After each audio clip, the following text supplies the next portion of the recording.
잠시 말씀 보겠습니다. 열왕기상 2장 1절에서 4절까지의 말씀입니다.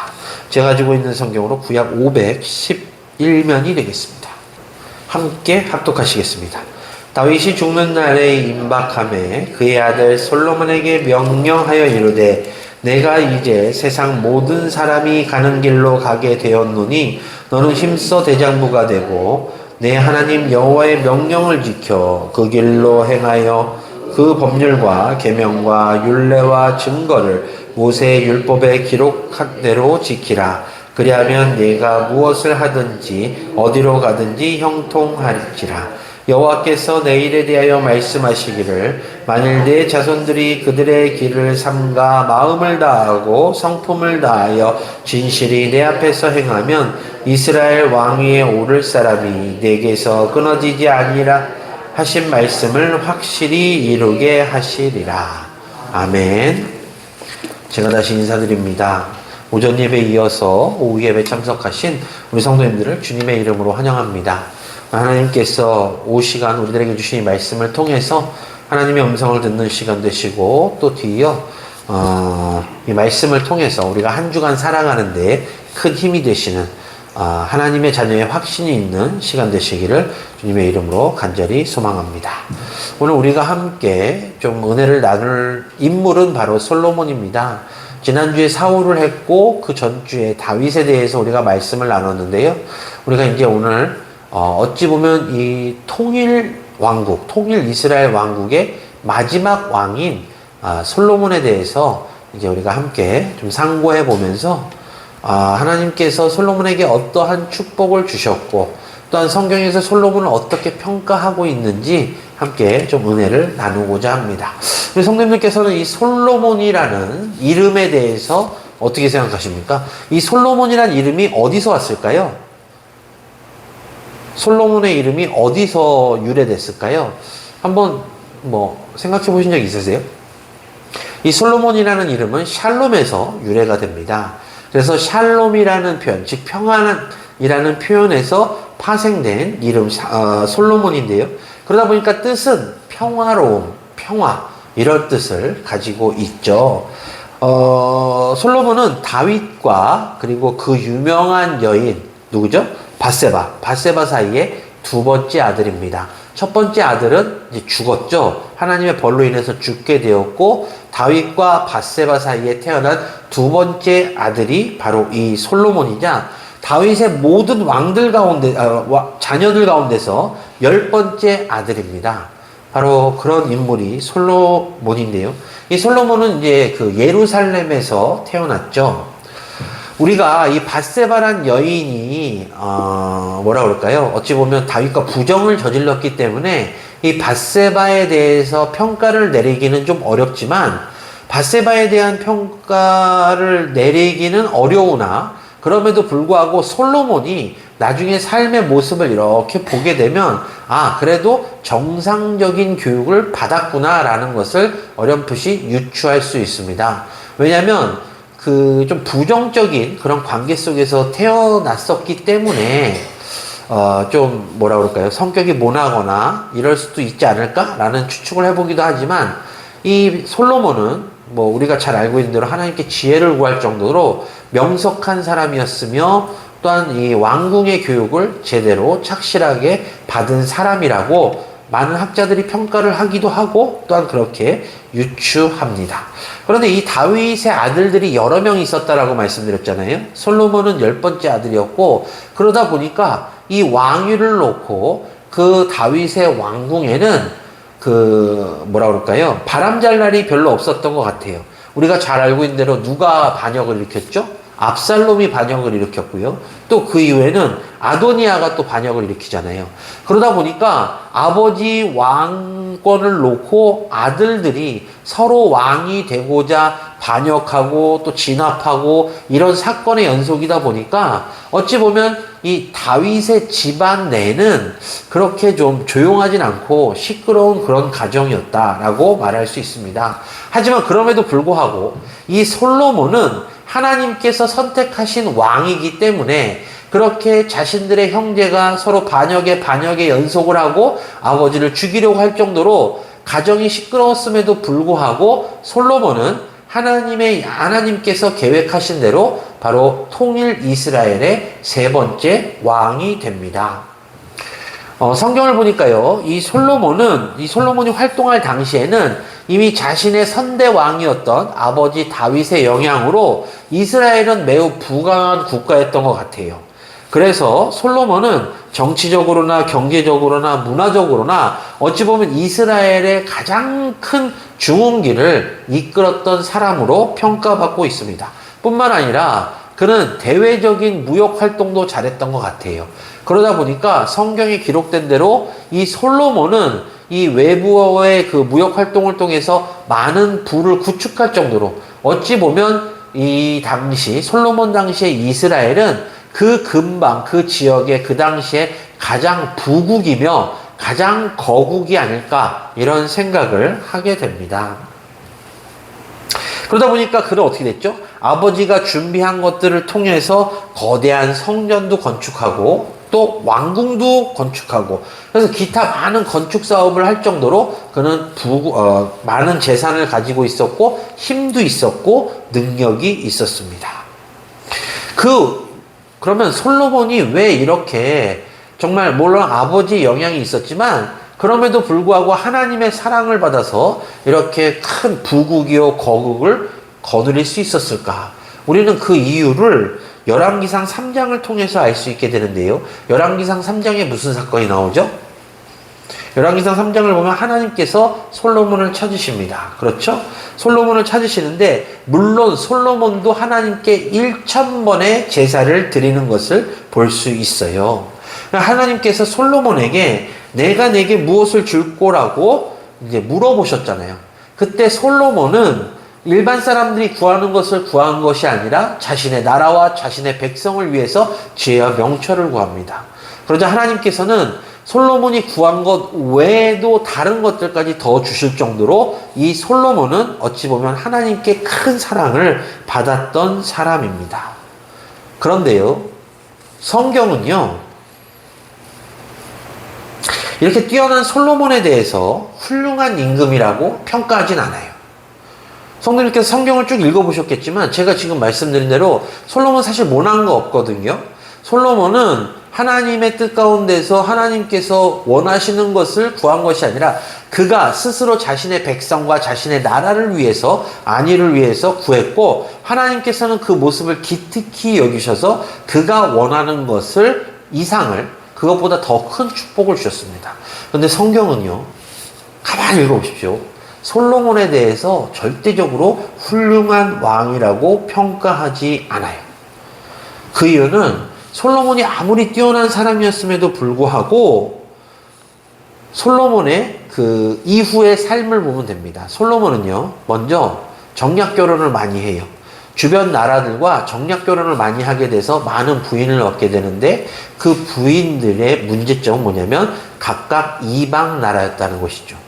그래서 그녀들이 이 솔로몬에게 시집을 올 때 자신들의 우상을 가지고 들어오게 됨으로 말미암아 그 우상들이 이스라엘 나라에 퍼지게 돼요. 하나님의 성전에서 하나님을 찬양해야 됨에도 불구하고 이스라엘 백성들이 하나님을 찬양하는 것이 아니라 각종 우상에 물들게 한 주범이 바로 이 솔로몬이라는 것입니다. 뿐만 아니라 그로 인해서 어떻게 됐죠? 결국 나라가 분열되잖아요. 자신은 통일 이스라엘의 세 번째 왕이지만 결국 그의 자녀들로 인해서 나라가 남과 북으로 나뉘게 되는 그런 시작점이 바로 이 솔로몬 왕이에요. 그러다 보니까 성경은 이 솔로몬 왕에 대해서 결단코 훌륭한 왕이라고 평가하지 않습니다. 자, 그렇다면 우리가 여기서 한 가지 의문이 드는데 그것은 도대체 솔로몬 왕이 어떻게 하다가 이렇게 실패한 사람이 되었을까라는 것이죠. 하나님한테 축복을 어마무시하게 받은 왕이었어요. 그 누구랑 비교할 수 없을 정도로 지혜와 명철이 있었던 왕입니다. 그런데 왜 성경은 이 솔로몬을 훌륭한 왕이라고 평가하지 않을까요?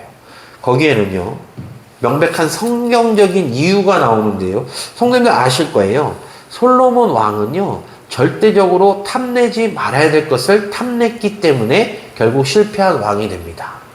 우리가 성경을 읽다 보면 나오죠. 신명기 17장 16절에서 17절 말씀인데요. 제가 봉독해 드립니다.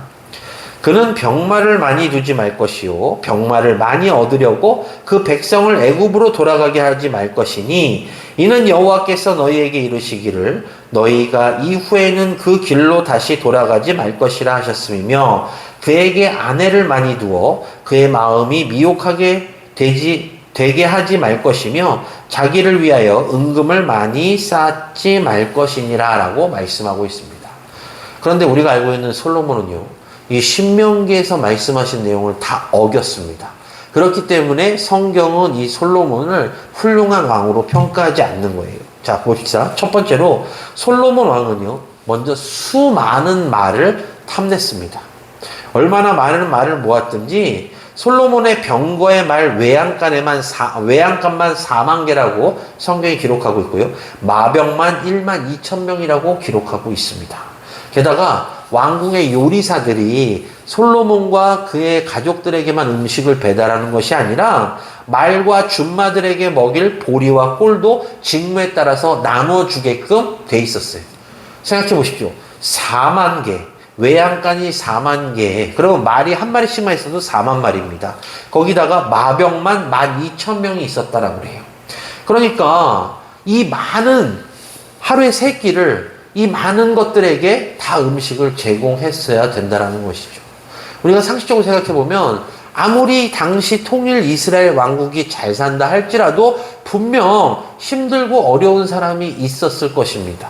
그런데 솔로몬 왕은 그 사람들, 성경이 말하는 이웃을 내 몸같이 사랑하고 불쌍한 사람들을 구제하려는 것이 아니라 자신의 말에 대해서 더 좋은 것, 더 귀한 것을 주고자 했다라는 것이죠. 두 번째요.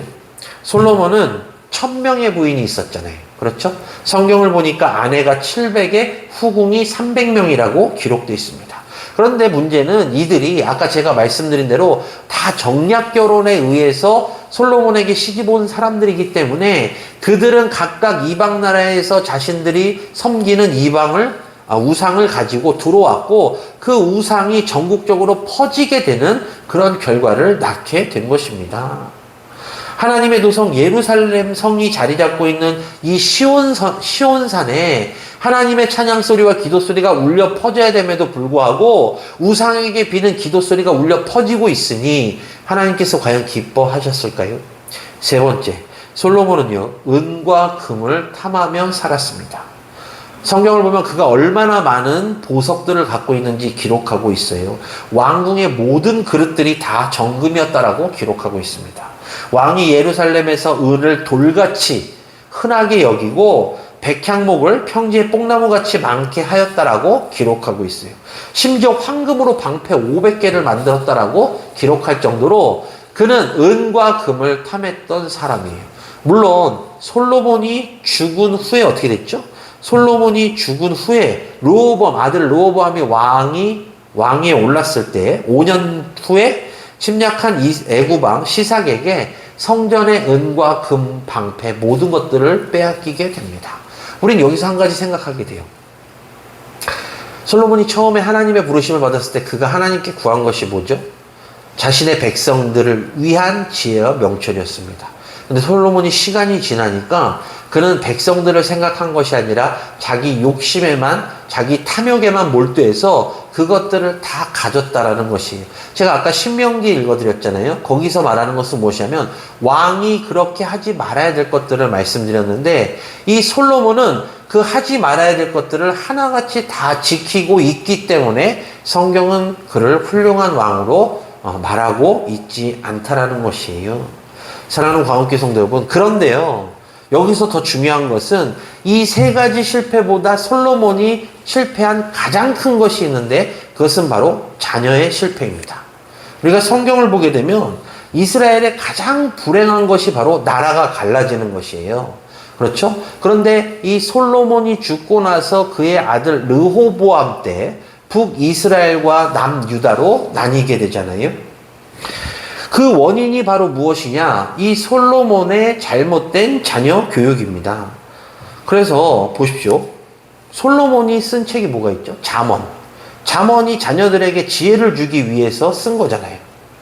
다시 말해서 솔로몬이 자신의 자녀들에게 너희들은 이렇게 해야 돼, 이렇게 해야 되면서 지혜를 주고자 쓴 책이 잠언인데, 막상 솔로몬은 그 지혜를 자신의 자녀들에게 주려고 했으나 그 자녀들이 받아들이지 않은 거예요. 그러다 보니까 어떻게 됐죠? 결국 르호보암 때 나라가 반으로 쪼개게 된 거 아닙니까? 우리가요, 이 성경 가운데서 잠언을 읽을 때 이 잠언은 지혜의 말씀이다라고 하잖아요.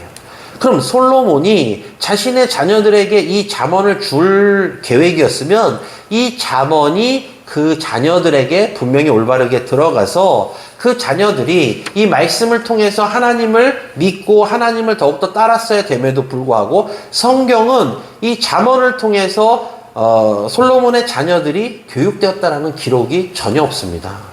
그리고 이 잠언을 통해서 그 자녀들이 회개하고 돌아왔다라는 기록도 전혀 없습니다. 바로 이 솔로몬의 잘못된 자녀 교육이 바로 이 솔로몬을 성경이 훌륭한 왕이라고 평가하지 않는 이유 중에서 가장 큰 이유입니다. 그럼 왜 이런 결과가 나왔을까요? 그 이유는 간단합니다. 솔로몬이요, 입으로는 지혜를 가르쳤으나 자신의 삶으로 그 지혜를 보여주지 못했기 때문입니다. 우리는 이중적인 모습, 이율배반적인 모습 이런 표현 쓰잖아요. 그러니까 다시 말해서 입으로는 정의를 외치고 입으로는 지혜를 외쳤던 솔로몬이지만 실상 자녀들이 그의 아버지를 보았을 때 그의 아버지가 말한 내용과 한 행동이 전혀 틀렸기 때문에 전혀 교훈이 되지 않았던 것입니다. 생각해 보십시오. 솔로몬이요, 계속해서 이방 여인과의 음란을 경고합니다.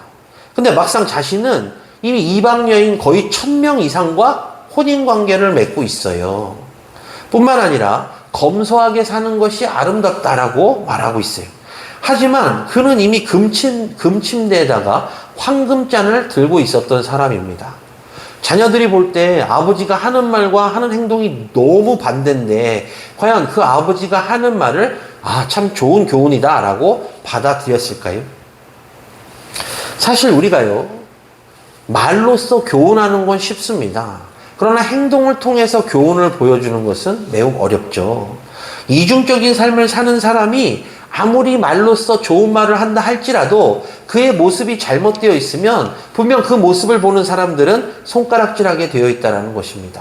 르호보암이 보기에 자신의 아버지가 자신들에게 좋은 말로 잠언을 통해서 너희들은 이렇게 해야 돼, 검소해야 돼, 지혜를 구해야 돼, 이방 여인들과 음행을 절대적으로 하지 말아야 돼 라고 권면하고 있으나 자신의 아버지가 그러한 모습들을 자녀들에게 보여주고 있다는 것에 있어서 이 르호보암이요, 나중에 그의 그 르호보암의 행적을 가만히 보면 그는 나중에 왕이 되었을 때 상당히 삐딱하고 뒤틀린 모습을 보여줍니다. 뿐만 아니라 그는 자신의 아버지의 사생활과 비슷한 삶을 살아요. 성경을 보니까 이 르호보암의 아내가 18명이고 첩이 60명이었다라고 말해요. 그리고 비로소 그 르호보암 때 이스라엘이 나뉘게 되잖아요. 아까 말씀드렸잖아요. 신명기에 분명 말을 많이 갖지 말고 아내를 많이 두지 말고 은금을 탐하지 말라라고 말했습니다. 근데 아버지가 그걸 지키지 않았어요. 근데 그의 아들도 역시 지키지 않았음을 성경이 우리들에게 보여주고 있습니다. 사랑하는 광업교회 성도 여러분, 분명 솔로몬은요, 통치는 잘했습니다. 그리고 나라의 운영도 잘했던 성공한 왕입니다. 그런데 그가 성경적인 삶을 살지 않았기 때문에, 자신이 성경을 제대로 온전히 알지 못했기 때문에 분명 하나님께서 금했던 것을 자신도 지키지 못하고 자신의 자녀에게까지 교훈되지 못함으로 자신의 자녀도 지키지 못하는 이런 죄를 지었던 것입니다. 따라서 우리는 이 솔로몬을 통해서 교훈을 얻습니다. 그것은 바로 우리 스스로가 비록 하나님께 은혜를 많이 받았다 할지라도 이것이 나에게서 끝날 것이 아니라 내 믿음의 후대들에게도 보여지고 전승되고 계수되어야 된다는 것이죠. 솔로몬이 아무리 지혜와 명철을 많이 가졌고 그 가운데서 하나님의 은혜를 많이 받았다 한들 결국 그로부터 시작된 이스라엘의 파국은 그의 아들 때부터 두 왕조로 나뉘게 되고 결국 두 왕조마저 멸망하게 되는 계기가 되었기 때문입니다. 사랑하는 광업교회 성도 여러분, 말씀을 정리하면 그렇습니다. 성경은 분명 솔로몬을 훌륭한 왕이라고 표현하진 않아요.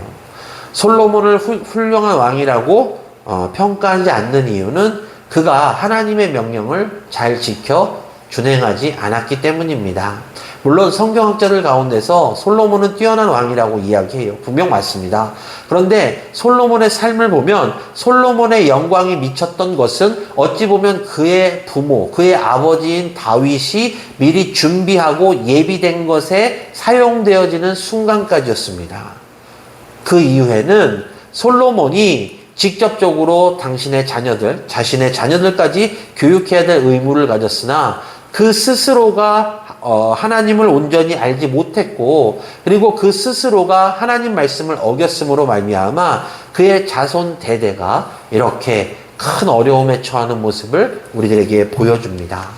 그렇기 때문에 오늘 우리가 이 말씀을 통해서 솔로몬이란 인물이 참으로 하나님께 귀히 쓰임받은 훌륭한 사람임은 분명하나 그가 온전히 성경을 알지 못했고 그가 하나님께 큰 귀함을 받았으나 그가 말년에 이렇게 힘들고 어려웠던 이유는 그가 끝까지 하나님께 충성하지 못했고 하나님 말씀대로 살지 못했음을 기억하시고, 우리들의 삶을 돌아보며 우리들은 결단코 멸망의 길이 아닌 하나님께서 기뻐하시고 하나님께서 바라시는 길을 가서 우리의 믿음의 후대들까지 우리들의 기도와 우리들의 믿음과 우리들의 신앙이 전수되는 그런 큰 축복을 다 받으시는 우리 성도님들 되시기를 주님의 이름으로 간절히 축원합니다. 제가 기도하겠습니다.